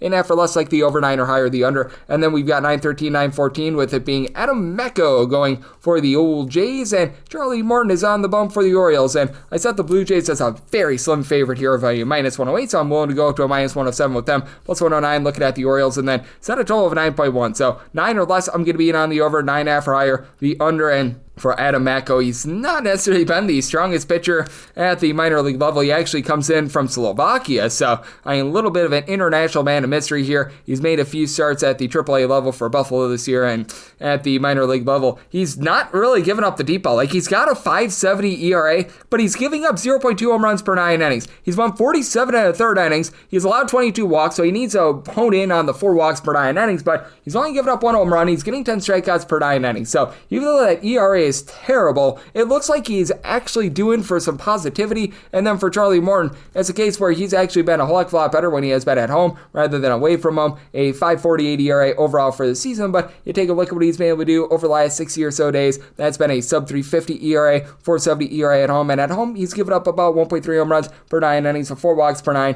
That's a little bit of a concern, and again, with this Baltimore Orioles bullpen, it is relatively deplorable. And for the Blue Jays, I do think that they're going to be able to back up Mecco with some good arms. So I'm willing to lay up to a minus 107 here with Mecco and the Jays in game 2, plus 109 or higher. Looking at the Orioles, and then a 9 or less, I'm in on the over 9.5 or higher, the under. 9:15, 9:16 on the card. It is the Tampa Bay Rays on the road against the New York Yankees. Max Fried is on the bump for the Yanks, and Joe Boyle, Boyle rules, goes for the Rays, and the Rays are an underdog of between plus 168 to a plus 179, and it is between minus 198 to a minus 210 on the Yankees. 8.5 is the total, the under is minus 115, and the over is minus 105, and for the Yankees, I could only set them at a minus 167 on the money line, so getting above a plus 170, I'm going to be willing to take a shot here. For Joe Boyle, he's pretty much been coming out of the bullpen this year. He made a few starts while he was with the Athletics a few seasons ago, but I mean, this man in relief has actually been really good. He has given 19 innings across his 5 total appearances, so it's not like this guy is going short or anything like that, and he's been supplying a 1.42 ERA. Now, last year with the Athletics, he was posting up a ERA above a 6, but I mean, he's doing a nice job keeping the ball in the yard. He's only given up 1 home run in his 19 innings this year, and even last year, he was giving up less than 1 home run per 9 innings, which I think is a sign of positivity, especially going up against a New York Yankees team that, well, they don't have as much boom in their lineup, with Aaron Judge currently being on the injured list. Now, you do have Giancarlo Stanton, who's been able to give you a lot of power. He also runs like a bowling ball, so that's not necessarily amazing, but you've got the likes of Jazz Chisholm, Trent Grisham, Cody Bellinger, all between 17 and 19 home runs this season. All 3 of these guys at least a 334 on base, so I mean, you still have some solid bats for the Yankees, but Anthony Volpe, Austin Wells, even though they're both at 14 plus home runs, they're just not moving the line. Both of these guys hitting below a 220. Ben Rice has only been hitting about a 230. We have seen him really slow down. Paul Goldschmidt has been pretty miserable since the summer began. He's down to about a 345 on base with not a lot of power. And for the New York Yankees, you do have to have a lot of fear with this bullpen, as Yuri De Los Santos going on the injured list has been less than amazing, and Luke Weaver has not looked like himself since going on the injured list. You've got the likes of Ian Hamilton, JT Brubaker, Mark Leiter Jr., Devin Williams, who have been posting up above a 3.5 ERA. for the Tampa Bay Rays. This is a bullpen that is above average in the big leagues with regards to their ERA, and you have to think that these guys are going to be able to do a good job of being able to support Mr. Boyle, as you've got the likes of Pete Fairbanks, Manuel Rodriguez, Garrett Clevenger, Eric Gorze. I'll give you a 3 ERA or better. We have seen a bit of regression with this lineup, as Brandon Lau being out of the lineup, that has been hurting them, as he was supplying the team with 18 home runs, but you've been able to have Junior Caminero give you 25 plus bombs, and you do have a pair of guys on this team that do an amazing job of being able to swipe some bags. Now, for Jose Calabreo, it's only getting about a 230 or so, but that on-base percentage, that is closer to about a 330, and he's been able to supply this team with so many stolen bags. I mean, he is up to 33 this season, and then Chandler Simpson is hitting at 300, and he's been able to swipe 32 bases as well. You need to get a little bit more of Taylor Walls below a 225 average. The entirety of the catcher spot hitting below a 225 has been a little bit less than tremendous as well, but I do think that for the Tampa Bay Rays, they do deserve a little bit more shrift here, especially with the fact that you've got a guy, Max Fried, that just has not been amazing recently. He has given up at least 3 runs in 5 out of his last 7 starts. Overall for the season, he's still got solid numbers, 262 ERA. He's never been some sort of a power pitcher, 8.2 strikeouts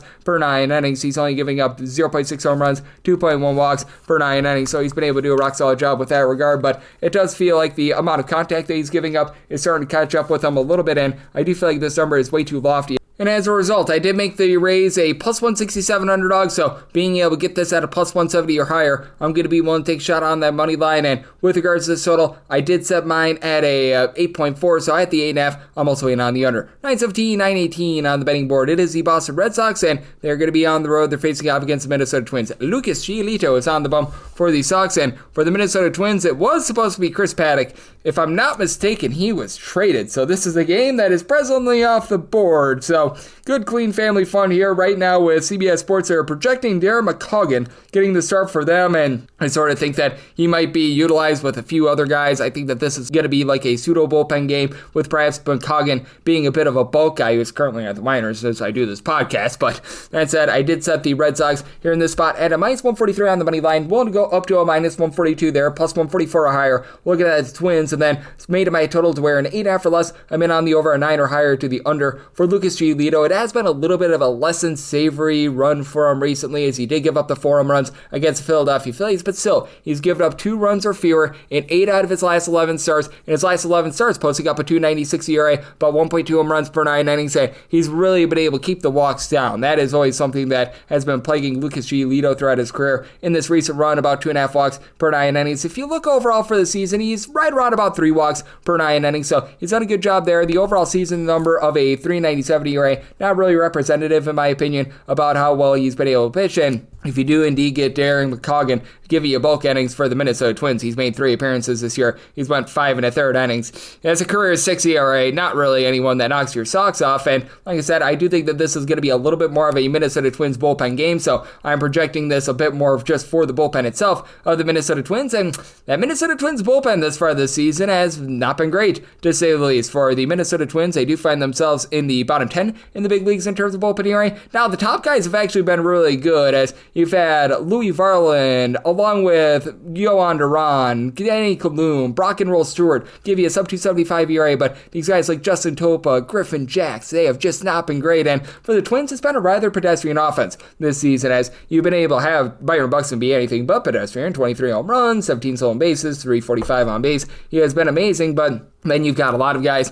that are between 12 and 13 home runs. Harrison Bader, Cody Clemens, Matt Wallner, Trevor Larnach, they're all there, and most of these guys are hitting in that neighborhood about a 240 to 255. Wallner is the exception. He's hitting about a 203, and Cody Clemens not hitting for a lot of average either. I will say for Royce Lewis, ever since he's come off the injured list, he has looked like a much different player. As since he's come off the injured list, he's been hitting about a 290, so this is more of the Royce Lewis that you all know and love, but still, it has been a Twins lineup that hasn't necessarily been able to apply a lot of pop, and for the Boston Red Sox, this has been one of the best bullpens in the big leagues, headlined by Aroldis Chapman, and the fact that he has been absolutely incredible this year. A sub 175 ERA, still getting over 13 strikeouts per 9 innings, and then just a, shall we say, mixed match of different guys that have been able to give you an ERA below a 320. Brandon Bernardino, Chris Murphy, Greg Weiser, a little bit more of a long guy, and Garrett Woodlock. These guys have all been rock solid. Even with Justin Slayton going on the injured list, they've been solid. With the other Justin Wilson, give you a sub 225 ERA as well. So Do you think that the Red Sox should be a sizable favorite? Willing to go up to a minus 142 on that money line, plus 144 or higher. Looking at the Twins, and then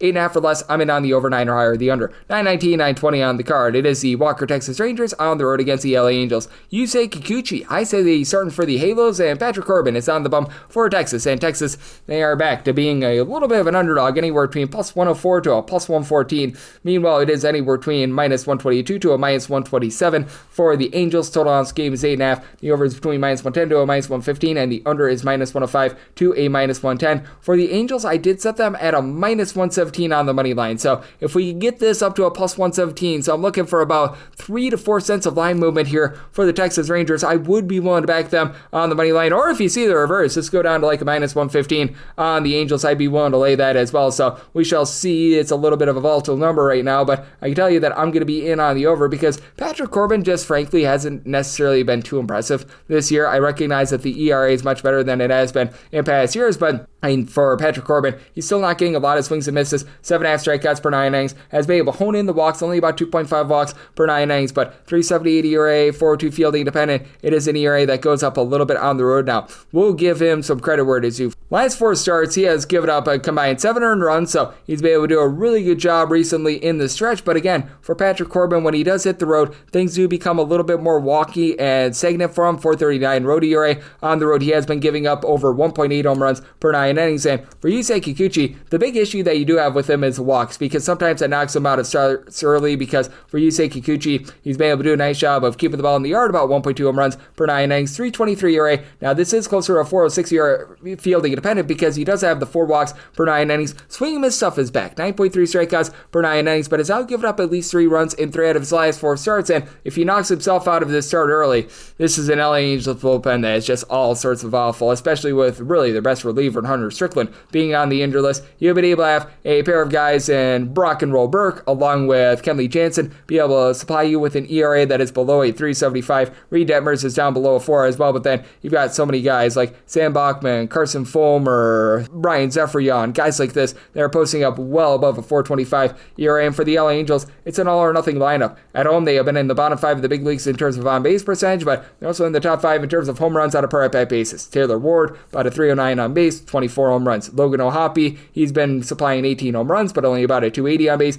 Even Mike Trout's only getting a 237, albeit that on-base percentage more around a 360, but 19 home runs out of him. Or Soler, he's only getting a 215. He's been able to give you 12 home runs, but again, a lot of volatility there. And Luis Renifo, 282 on base with 4 home runs. You just need to be getting a little bit more there. And then on the other side, you've got a Texas Rangers team that all of a sudden entered into Monday averaging about 5.9 runs per game here in the month of July. As it's been a miserable run for a lot of these guys in terms of their batting average. Adolis Garcia, Marcus Semien, Jonah Heim, all these guys hitting between about a 224 to a 230. Throw in there Jake Berger as well, but they've been able to find it a little bit more. Wyatt Langford only getting a 233 overall for the season, but he's up to 15 home runs. But these guys have really been able to find it here in this month. And for Corey Seager, when he came off the injury list, you could tell that he was not himself, but over the last 30 days for Mr. Seager, he has been able to look much more like himself. 455 on base with 7 home runs in his last 89 at bats. So that is something that you love to see if you're the Rangers. And what else you'd love to see for the Rangers? This bullpen continue to excel. Since June 1st, they are number 1 in the big leagues in terms of their bullpen ERAs. You've had so many guys come in there, mix and match for this bullpen. Chris Martin, Hobie Milner, Robert Garcia, Sharon Armstrong, all posting up a 3.05 ERA or better. Jacob Webb has maybe find it a little bit more as well. So I do think that for the Rangers, if we can get a plus 118 or higher, you get some good value there. I'm going to be looking at that money line. And again, with the Rangers surge, semi-tilted at 8.6 and 8.5, I'm in on the over. 921, 922 on the card. You've got the Athletics, and they're going to be playing OC Seattle Mariners. Logan Evans goes for the M's, and Luis Severino is on the bump for the Athletics. The Athletics do find themselves as a very, very slim underdog here. You're going to be getting them between plus 102 to a minus 105 and minus 112 to minus 115 is a number on Seattle. 10.5 is the total. The over and the under anywhere between minus 105 to a minus 115. And for Logan Evans and the Mariners, I did set them at a minus 116 on the money line. I'm going to be willing to lay it, and with Logan Evans, it's been a case where he's been able to do a nice job of just not walking a lot of guys, but he's not necessarily too much of a swing and miss guy, which in Sacramento, where the air is very thin, this could come back to bite him. 6.5 strikeouts at 3.2 walks per 9 innings, 1.4 home runs per 9 innings, and a 3.64 ERA is nice, but a 4.82 fielding dependent. Do have to have some caution there, as he's had in 2 out of his last 5 starts where he's given up at least 4 runs. But Luis Severino has been absolutely terrible when he's been in Sacramento this year. For Severino, overall, the ERA is a 4.95, but it's a night and day difference when he's in Sacramento versus anywhere else. For Severino, on the road, 3.03 ERA, giving up 0.8 home runs per 9 innings. At home, he's still only giving up about 1 home run per 9 innings, so that's not been too bad, but 6.68 ERA. That is not tremendous, to say the least. And now he goes up against a Seattle Mariners team that is currently in the top 2 in the American League in terms of runs per game away from home. Got a guy by the name of Cal Raleigh, perhaps you heard of him. He's up to 41 home runs, and it's giving you a 365 on base. J.P. Crawford about a 365 on base. And then you've got Ori Polanco, Julio Rodriguez, combined for 34 home runs, both hitting about a 250 to 255. And then you've had other guys just do a nice job stepping up for this team, like Dom Canzone, who's been out for much of the season. 6 home runs in less than 120 at-bats. He's hitting about a 285, so you do like to see that. And for the Athletics, you've got some nice pop in this lineup as well. Brent Rooker, Tyler Soderstrom have been really the main 2 guys for the entirety of this season. As Soderstrom, 19 home runs, about a 320 on base, and then Brent Rooker, 350 on base with 21 home runs, but Nick Kurtz, that 4 home run game against the Astros, that really just shoots him up. He's getting a home run every about 11 at-bats. He's hitting above a 300. He has been an incredible time for the team. Jacob Olsen is starting to regress a little bit, but he's still hitting above 300 for this unit as well. The issue that you've got for the Athletics is the bullpen. They're in the bottom 3 of the big leagues in terms of their bullpen ERA. You've been able to get some relatively solid innings out of the long guys, Jack Perkins, Michael Kelly. These 2 guys have been able to give you a sub-3 ERA, but you take a look past that. Mason Miller's down to about a 3.75 ERA along with Elvis Alvarado, so that's a little bit better, but the likes of Hogan Harris, Justin Sterner, Grant Holman, when he's been out there, he's been a little bit injured. The long guys, Waldo Vito, these guys all posting up above a 4 ERA has been an issue. And then for the Seattle Mariners, you've had the top guys be really good for the team. Andres Munoz, Matt Brash, Gabe Spire, I'll give you below a 3 ERA. Even Edward Brazzardo has been solid. Trent Thorne has had his issues as far as the season, but overall it does feel like this bullpen is starting to hone in, and I do think that for the Seattle Mariners, even with Logan Evans giving up a lot of contact, they should find a way to get the job done. Set the Seattle Mariners at a minus 116, like them on the money line, and maybe I total 10.6, so here at the 10.5, I'm in on the over. 923, 924 on the card. The Colorado Rockies are on the road against the Cleveland Guardians. Logan Allen is on the bump for Cleveland. Tanner Gordon goes for Colorado. 9 is the total, under is minus 120, and the over is even, and with Cleveland, they are between minus 220 and I'm seeing currently as high as a minus 235. Meanwhile, you're going to be getting plus 190 to plus $2 on the Colorado Rockies. And if you're looking at that initial FanDuel opener with regards to laying run half with the Cleveland Guardians, you're going to be laying a small number here of a minus 110. And I'm willing to lay it. I'm willing to go up to a minus 119 with this Guardians run line. Recognize that Logan Allen does need to hone it in with regards to the command a little bit, but he needs to be able to do a nice job of being able to keep things out in front of him, not giving up the home runs. As for Logan Allen, he still does give you an ERA that is right around about a 4.16. It looks like it should be a little bit higher, 4.33 fielding dependent. 7 strikeouts per 9 innings. Last year was giving up 2 home runs per 9 innings. That's down to 1.1 home runs per 9 innings. Getting about 3.5 walks per 9 innings has been a little bit touch and go, but 3 runs or fewer allowed, and now 7 out of his last 8 starts with 4 runs or fewer in every one of them, so it's not like he's getting completely lit ablaze. And on the other side, you've got a Colorado Rockies team that's averaging 3 runs per contest away from home. That is second worst in all of baseball. They trade away Ryan McMahon, though. It's not like he was hitting well on the road anyway, and for this Colorado Rockies team, they are dead last in terms of road on base percentage. Hunter Goodman has been incredible. He's been able to give you 12 home runs on the road this far this season. He has been great, and Jordan Beck overall for the season has been able to be a relatively nice find for the team, as well as for Mr. Beck. He's been able to give you about a 325 on base, 11 home runs, but much like so many of these guys on this team, he just doesn't hit well on the road. Like Mickey Moniak hits about a 230 when he's away from home. His power really gets zapped as well. And for the Rockies, this has been a bottom 5 unit in terms of their bullpen ERA. You still do have some relatively solid pieces in the bullpen. The likes of Victor Vodnik, Jimmy Harrigan, and Jake Bird are giving you an ERA below a 4.10. And for Tanner Gordon, in a small sample size of 4 starts, not too bad here with a 3.13 ERA. It should be doing for a lot of regression, though. As Tanner Gordon, he last year had an ERA that was above a 6 when he was getting starts for the Colorado Rockies team, and he's just not giving you a lot of deception. 5.1 strikeouts per 9 innings, closer to a 387 fielding dependent. And the good news for him is that he's going to be going up against the Cleveland Guardians lineup that is right there in the bottom 5 in the big leagues in terms of runs per game at home. You just don't have a lot outside of your main guys at the top. Stephen Kwan is hitting at 285 and has been able to give you 350 on base. Jose Ramirez, 21 bombs, 370 on base. Even Carlos Santana, double-figure amount of homers and a 320 on base. Kyle Manzardo is now hitting above a 225. Congratulations there with his 16 home runs. But then you just have a whole poo-poo platter of different guys hitting a 218 or lower. Brian Rocchio, Daniel Sheeman, Bo Naylor, Will Wilson, David Fry, John Kenzie Noel. So that's been a big issue for them. And for the Guardians, the bullpen seems to be rounding back into form. Emmanuel Clase, he had that blown save against the Kansas City Royals over the weekend, but still below 3.25 ERA after a pretty miserable start to the season. The likes of Cade Smith, Eric Zabrowski, Nick Enright, they've been able to give you an ERA below a 3.05. Hunter Gaddis has been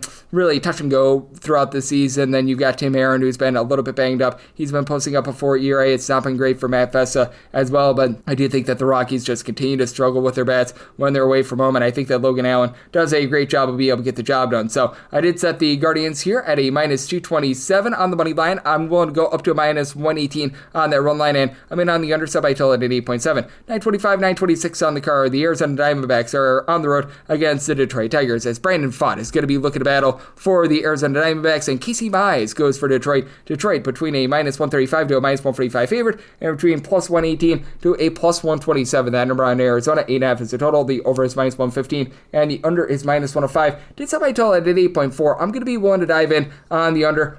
For Brandon Pfaadt, it certainly has been a less than tremendous year for him when you've got an ERA above a 4.75 and you have a start where you don't get a single out.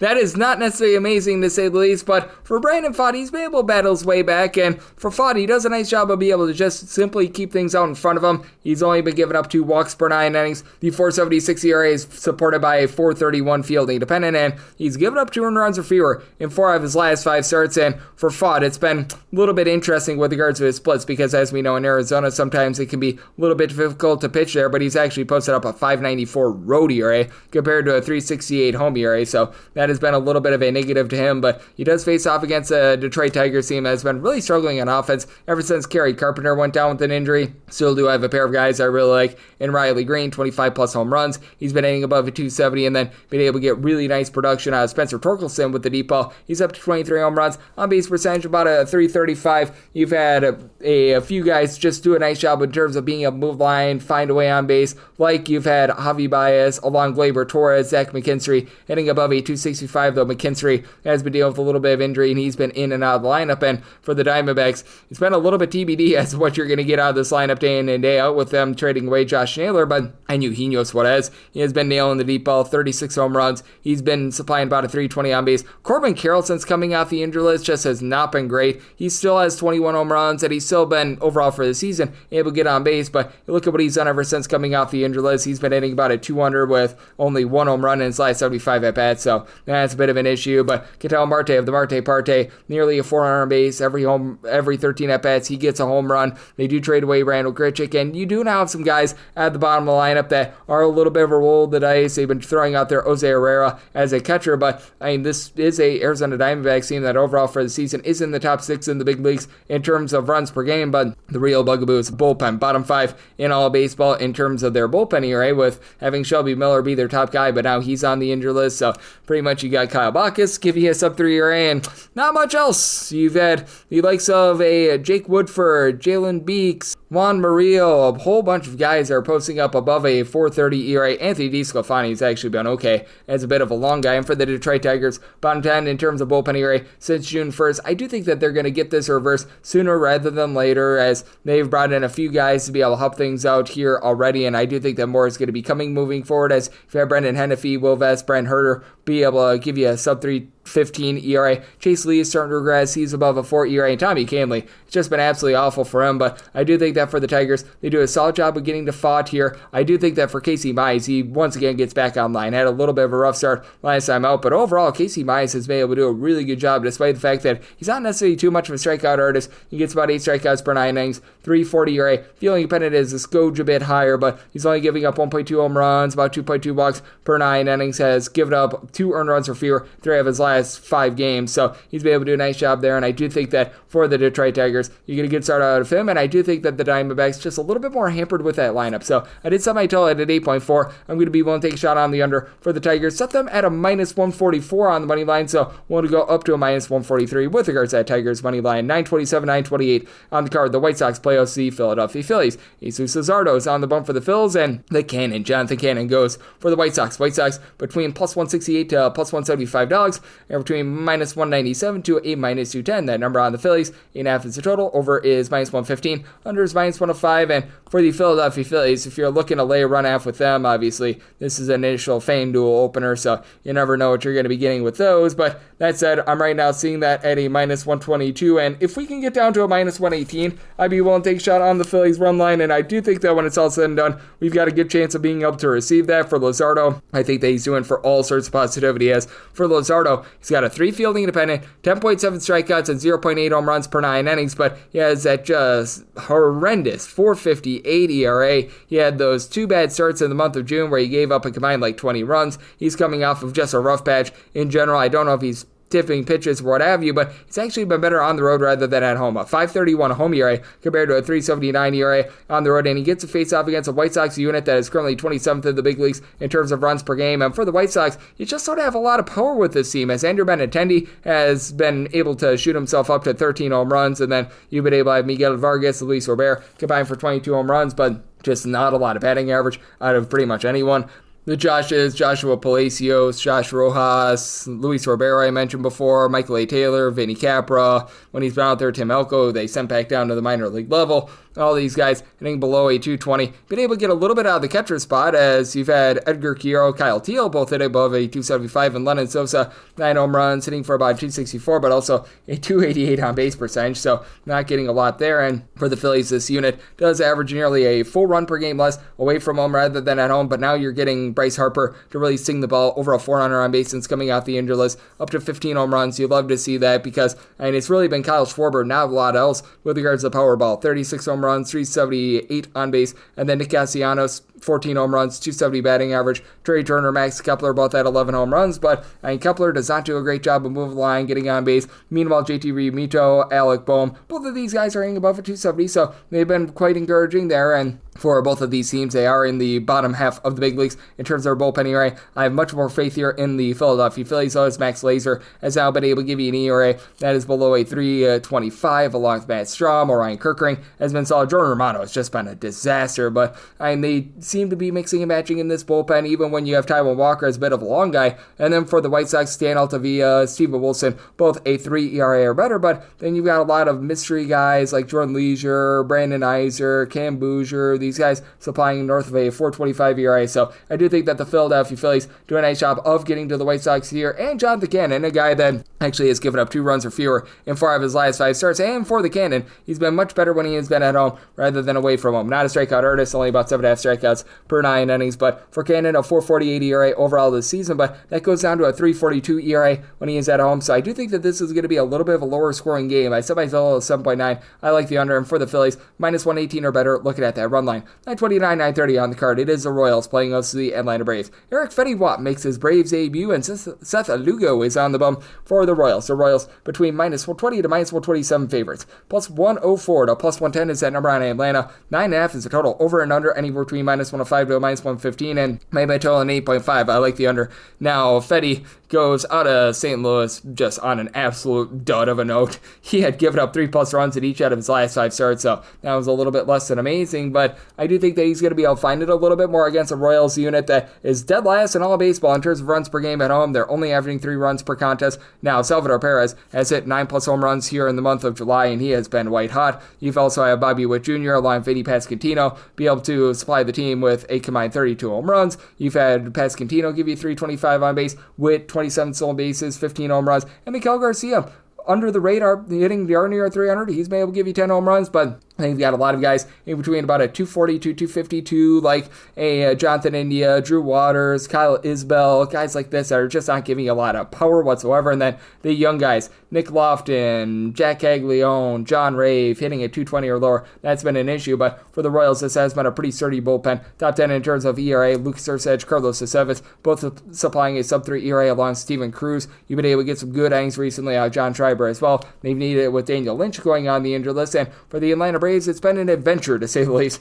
in this bullpen. As for the Atlanta Braves, having Desbel Hernandez currently not with the big league team, and Rossi Iglesias, who's been closing up well north of 4.5 ERA with the big league team, has been a choice, to say the least. But you've also been able to have Dylan Lee be able to supply you with an ERA that's below a 3. Pierce Johnson has been solid. Aaron Bummer has lived up to his name. He has been a bummer, but the bigger bummer for the Atlanta Braves is this lineup, as currently they're in the bottom 10 in the big leagues in terms of runs per game. This despite the fact that you've had Ron Lacunji Jr. supply 13 home runs and above a 420 on base. Matt Olson gives you a 370 on base with 18 home runs. You've had Marcelo Zuna give you nearly a 360 on base. He's up to 13 home runs. Here's the issue, though. Trixon Profar, that's coming off of the suspended list. He's only been able to hit about a 237 with 3 home runs at 100 at-bats, and then you just have gotten no production whatsoever out of Ozzie Albies, along with Michael Harris. For Michael Harris, he's up to 9 home runs, and he's been a little bit better recently, but at 253 on base, Ozzie Albies, 9 home runs at a 294 on base. That's just not going to cut it for this team, and I do think that for the Royals, you're going to be able to get a solid start out of Seth Lugo, who's been much better when he has been at home rather than away from home. 292 ERA overall for the season, but he overall gives up about 1.4 home runs per 9 innings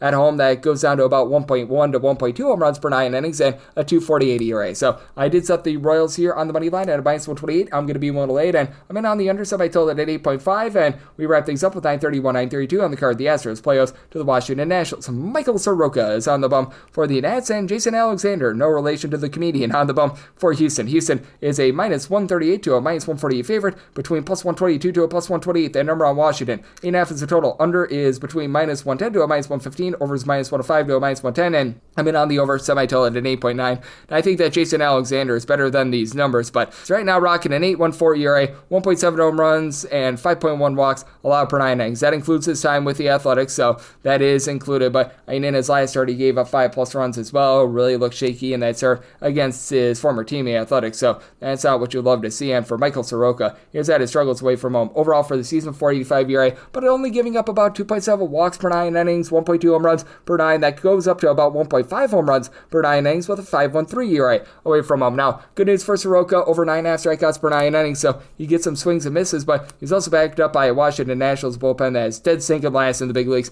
in terms of ERA. You just have not had any of these guys really come through for you, as even Kyle Finnegan is up above a 4 ERA. You've had Andrew Chafin be able to give you a sub-350 ERA, so he's been able to give you a little bit of something, and when Brad Lord's been in the bullpen, that's been solid, but now they're having to convert him back to a starter, and then have likes of Jose Ferrer, Zach Brzezicki, Eduard Salazar, so many guys that are posting up above a 450 ERA that is rampant. And for the Nationals, they actually are a top 8 team in terms of runs per game away from home. Nathaniel Lowe is up to 15 home runs, not aiming for a lot of average, but CJ Abrams, of his 14 home runs, 11 of them have been on the road, 275 average. James Wood, it's been a little bit cold recently, but he's still supplying a 367 on base, 24 home runs. Josh Bell here in the month of July, hitting for well above a 325, up to 13 home runs overall for the season. And then someone like Alex Call is able to give you a 375 on base. And for the Houston Astros, they've dealt with quite a few injuries in the lineup, with Jeremy Pena currently being out, but you still have been able to get good production out of Jose Altuve, hitting for about a 280. He's now supplying 17 home runs. You've had Christian Walker and Yunior Diaz